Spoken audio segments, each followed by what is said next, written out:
The new abilities that Samus gains in the latest Metroid game seem quite powerful.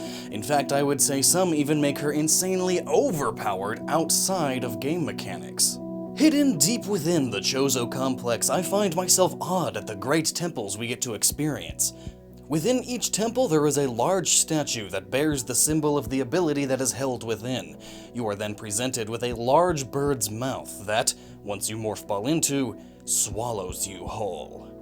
Kinky. Now placed into a new area but equipped with a new ability, you need to escape by using it to figure out the next puzzle. These new Aeion abilities in order are Scan Pulse, Lightning Armor, Beam Burst, and Phase Shift. All clearly abilities of science fiction, but just how fictional are they? And how would such abilities work? Let's find out today on Gnoggin.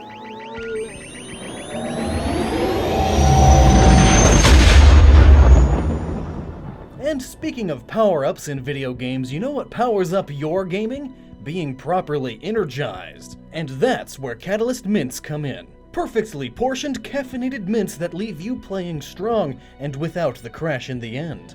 And now, with worldwide shipping and a monthly subscription service, you will never be without your power-up. The subscription even comes with free lifetime shipping, which only increases its value. Check them out with a link in the description and use the coupon code Gnoggin for an even greater discount. And a huge thank you to Catalyst Mints for continuing to support this channel's endeavors. Metroid Samus Returns is an excellent game, and I hope Nintendo continues making more Metroidvanias like this. But those 4 new abilities of hers, they are nice and very helpful, so let's get to explaining them. But first, what even is Aeion? Well, it's complicated.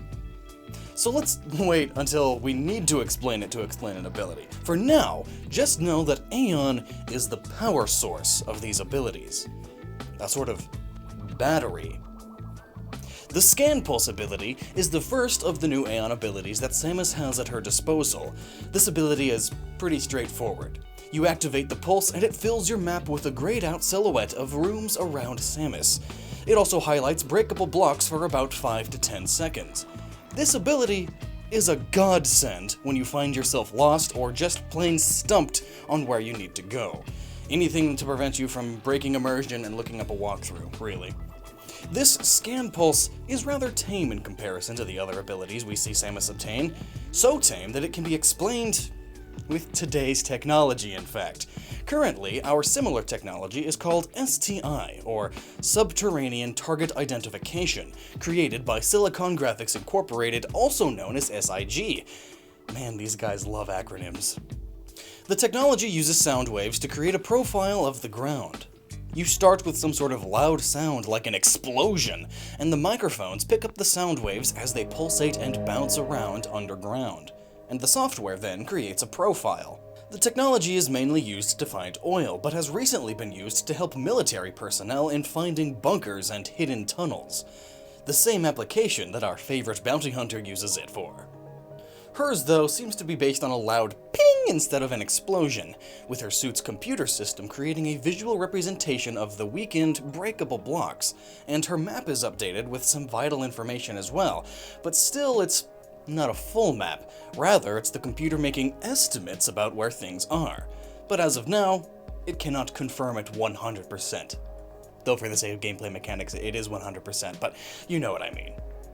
So Samus's Scan Pulse is 100% possible even with today's tech, so who's to say it wouldn't be a viable piece of tech in the future? I mean, cell phones and airplanes were considered sci-fi at one point too. Next up is her Lightning Armor. This ability is the second one that you obtain and is described in-game as a protective electric barrier. This armor protects you from almost anything in-game as long as you have enough Aeion energy. There are 2 things that I found still hurt you anyway, however. And those are the purple fluid and the red crystals, but those are mainly used to stop you from progressing in the game too far. You need to lower the fluid by finishing off Metroids, and the red crystals are to keep you out of certain areas without using certain abilities to get there. Game mechanics, am I right? Other than that though, the Lightning Armor protects you from everything. It also powers up your melee and melee counter to a much larger swipe. This seems quite straightforward too. The suit dips into the Aeion energy to create a high voltage current around the suit. Anything that touches this current would instantly be shocked. Hence why it's so nice to jump through those swarms of annoying bats. I hate them! But full protection just from electricity all around you, that seems a little far-fetched. Well, some American supercruisers state that they have an electric armor defense grid that disrupts missiles' ion jets and controls them slightly, to force them to miss, thus protecting the ship's hull. But in Metroid, one of the most common times you use this ability is to get through patches of thorns adorned with red flowers. These patches seem to sap Samus's energy extremely quickly for just bramble pushes. But when you roll through them with your lightning armor on, they seem to try and escape from the shock.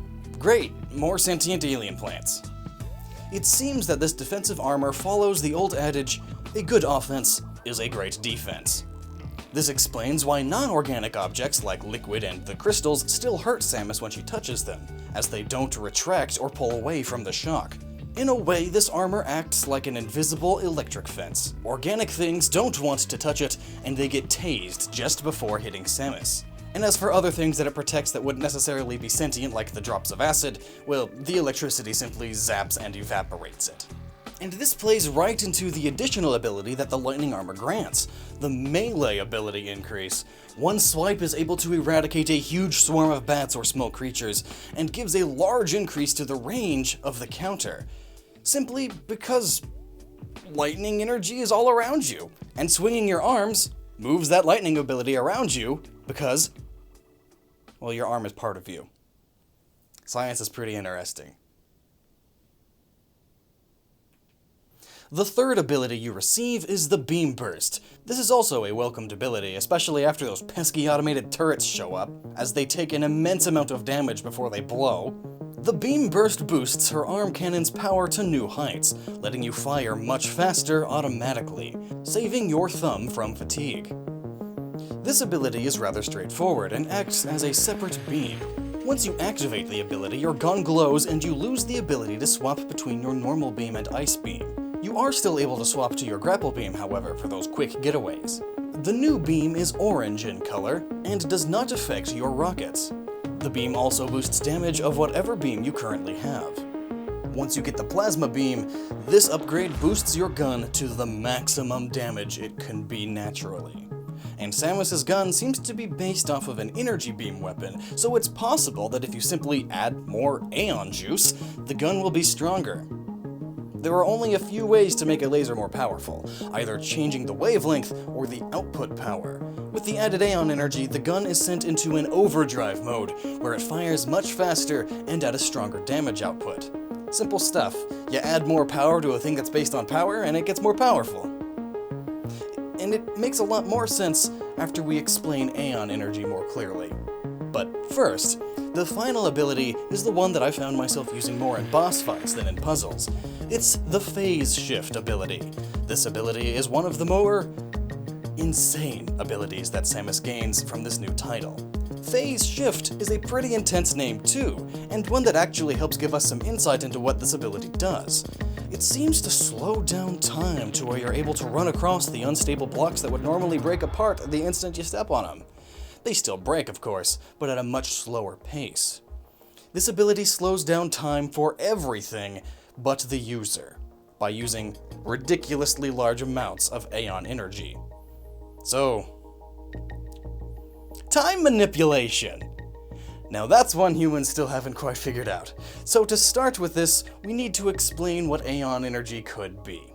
Aeion has had a few different definitions throughout history. Many of these definitions don't quite fit in line with how the energy is being used so far though. Some of its definitions are 1 billion years, while others make it mean life or vitality. But in Gnosticism, the word Aeion means a supreme being or a universal ability. And that could explain how she is able to overload her already destructive beam weapons along with the energy to create an electric field able to shock any creature that comes in contact.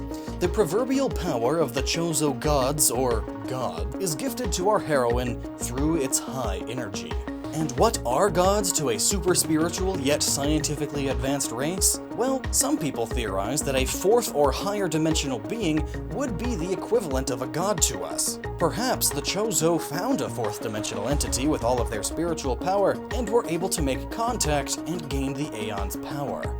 This brings me to how Samus is able to manipulate time. It's hard for humans to perceive the fourth dimension, as we are stuck in the third dimension, where time is difficult to perceive as a constant. But a fourth dimensional being would not be tied to time, at least not our definition of it. So it is possible that the Chozo received or finally gained an understanding to manipulate time through their contact with a fourth dimensional being.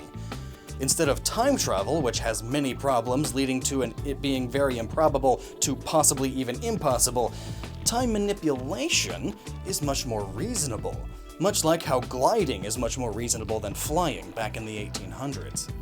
With time manipulation, it seems that Samus drifts into a different phase or into a different plane in between the third and fourth dimensions, where she is then able to manipulate or slow time down thanks to her new perspective. Or alternatively, it could just be that Aeon energy simply overcharges her brain and allows her to process information and send commands to her suit much faster, creating an effect that looks as if the world is moving in slow motion, but really it's just her mind is going double the speed. Much like the Flash in the DC universe, he is able to process information at inhuman speeds, therefore he is able to act out his motions and take fractions of seconds to do things that would normally take us forever. Either way, it's cool though. I'm leaning a bit more towards that first possibility though, since the Chozo are a very spiritually inclined race. And they built the suit, in case you didn't know. So with all of her new abilities more or less explained, I can chime in now on how ridiculous these seem at start, but once you really look at them, they start to make sense. The scan pulse is even used today, with the other abilities not too far off of our real science. Her lightning armor is rather crude and could run into some difficulties though. Like when touching water, it should defuse her charge. In fact, her walking could even break the surface unless her feet are isolated from the current.